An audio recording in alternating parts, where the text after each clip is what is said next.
Assalamualaikum warahmatullahi wabarakatuh. Perkenalkan, nama saya Intan Aulen Nurahmi dengan NIM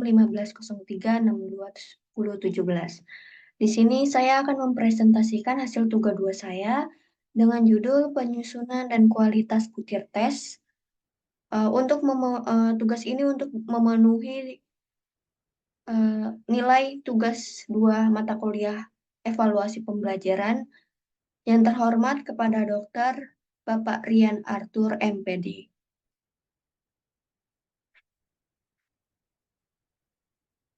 Di sini ada ketentuannya, yaitu susunlah kisi-kisi instrumen buat kartu soalnya.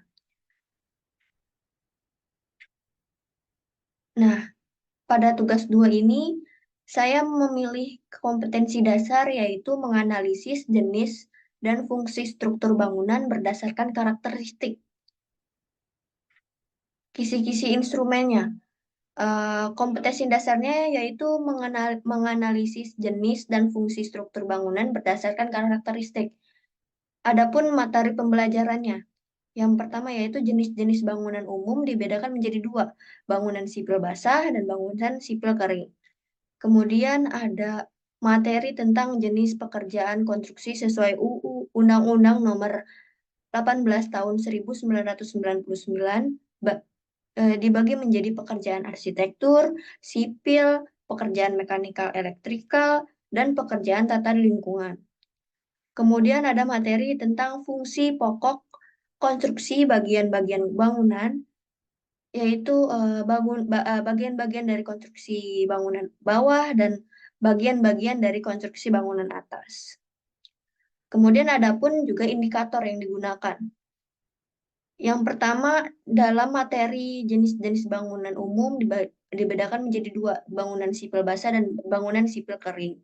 Indikator yang kita gunakan yaitu menganalisis fungsi struktur bangunan bagian atas dan dalam konstruksi. Bentuk soalnya yaitu pilihan ganda, ada di nomor 1 dan nomor 6. Jadi jumlah butirnya ada 2. Kemudian dalam materi jenis pekerjaan konstruksi sesuai Undang-Undang Nomor 18 Tahun 1999, indikator yang saya gunakan yaitu memperjelas jenis bangunan umum berdasarkan karakteristik. Lalu indikator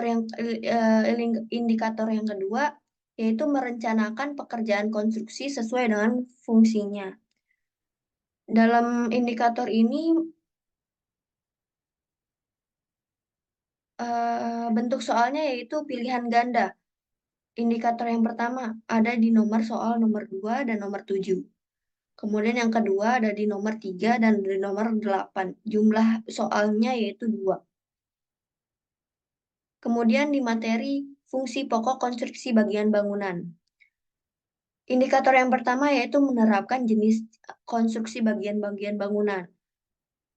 Eh, Bentuk soalnya yaitu pilihan ganda dan di nomor 4 dan nomor 9.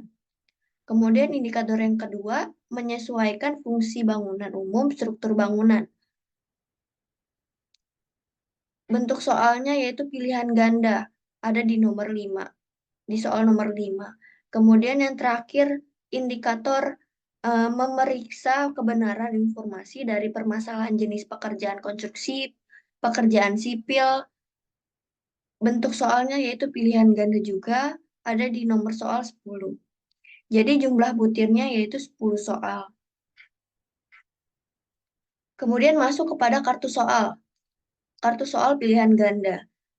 Untuk SMK, mata mata pelajaran konstruksi bangunan kelas 12 kurikulum 2013. Tahun pelajaran 2023 atau 2024.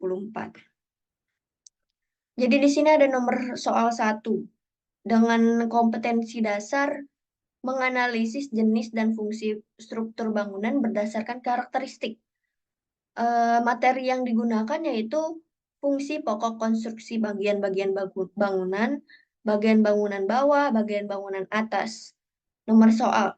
Contoh soalnya seperti ini.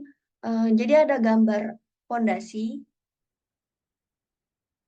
Nah, di soalnya ini berdasarkan gambar di atas, pernyataan yang benar mengenai SLUF dengan perbedaan fungsi pada fondasi yaitu menahan seluruh beban bangunan adalah, jadi jawabannya yaitu A. Dalam indikatornya yaitu menganalisis fungsi struktur bangunan bagian atas dan bawah dalam konstruksi. Lalu pada soal nomor 2, materi pembelajarannya yaitu jenis-jenis bangunan umum dibedakan menjadi dua, yaitu bangunan sipil basah, bangunan sipil kering.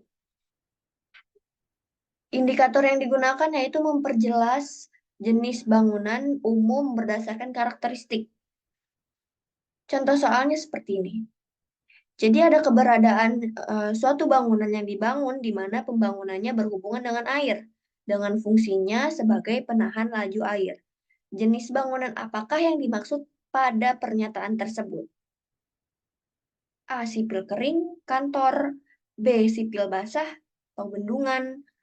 C. Sipil basah, eh, waduk. Yang D. Sipil kering dan irigasi. Jadi jawabannya yaitu B. Untuk nomor 3, materi yang digunakan yaitu jenis-jenis pekerjaan konstruksi sesuai dengan Undang-Undang Nomor 18 Tahun 1999. Indikator yang digunakan yaitu merencanakan pekerjaan konstruksi sesuai dengan fungsinya. Contoh soalnya yaitu ada seseorang yang akan membangun rumah memiliki keinginan untuk mencapai perbedaan ketinggian antara ruang agar rumah terasa lebih dinamis. Apakah yang sedang direncanakan pada pekerjaan konstruksi arsitektural tersebut? Jadi jawabannya adalah split level.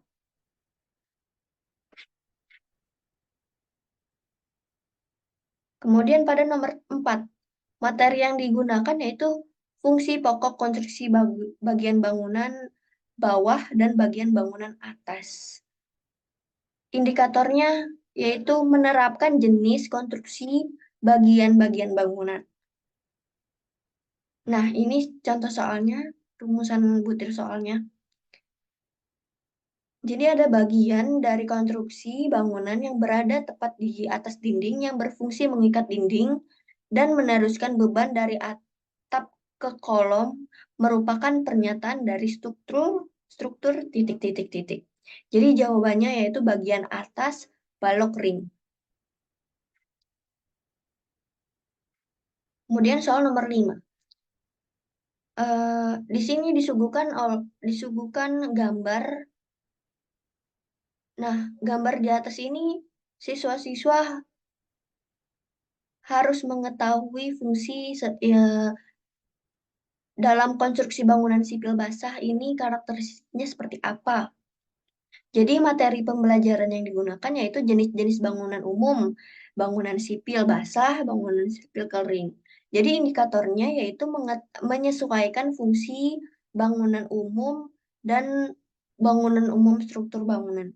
Jadi kita menyesuaikan fungsi bangunan yang ada di gambar ini. Jadi jawabannya yaitu C, yaitu tempat singgah bagi kapal-kapal sebelum akhirnya berlabuh dan meneruskan perjalanan. Kemudian nomor 6, materinya yaitu fungsi pokok konstruksi bagian bangunan atas dan bangunan bawah. Jadi soalnya, apa fungsi utama dari struktur bagian atas dalam konstruksi bangunan? Jadi jawabannya yaitu A.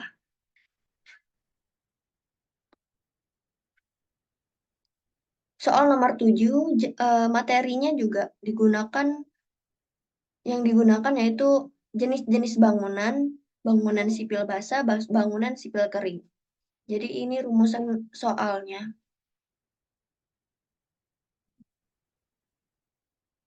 Proyek pembangunan jalan tol dan flyover biasanya termasuk dalam kategori apa? Ini jawabannya yaitu bangunan sipil kering. Kemudian ada nomor 8, materi yang digunakan yaitu jenis pekerjaan konstruksi sesuai Undang-Undang Nomor tahun 1999. Nah, di sini ada contoh soalnya, yaitu menurut Undang-Undang Nomor 18 Tahun 1999, jenis pekerjaan konstruksi yang melibatkan perencanaan dan desain bangunan termasuk dalam kategori apa? Jawabannya yaitu adalah B, pekerjaan arsitektur. Karena di sini melibatkan tentang desain dan perencanaan. Indikator yang digunakan yaitu merencanakan pekerjaan konstruksi sesuai dengan fungsinya. Kemudian soal nomor 9, materi yang digunakan yaitu fungsi pokok konstruksi bagian bangunan bawah dan bagian bangunan atas. Di sini ada rumusan butir soalnya, yaitu apa perbedaan utama antara konstruksi bagian bawah dan konstruksi bagian atas dalam sebuah bangunan? Jadi jawabannya itu yang adalah C. Konstruksi bagian bawah memberikan fondasi dan mendukung beban struktural. Sementara konstruksi bagian atas menyusun ruangan dan fungsinya. Kemudian soal yang terakhir, yaitu materi yang kita gunakan adalah jenis pekerjaan konstruksi sesuai dengan Undang-Undang Nomor 18 Tahun 1999. Di sini ada rumusan butir soal. Mengapa jalan yang menggunakan aspal lebih cepat rusak ketika sering dilewati oleh kendaraan berat? Jadi jawabannya itu adalah A. Aspal memiliki kekuatan struktural yang rendah, terutama saat terpapar beban berat secara berulang-ulang. Indikator yang kita gunakan itu adalah memeriksa kebenaran informasi dari permasalahan jenis pekerjaan konstruksi, pekerjaan sipil.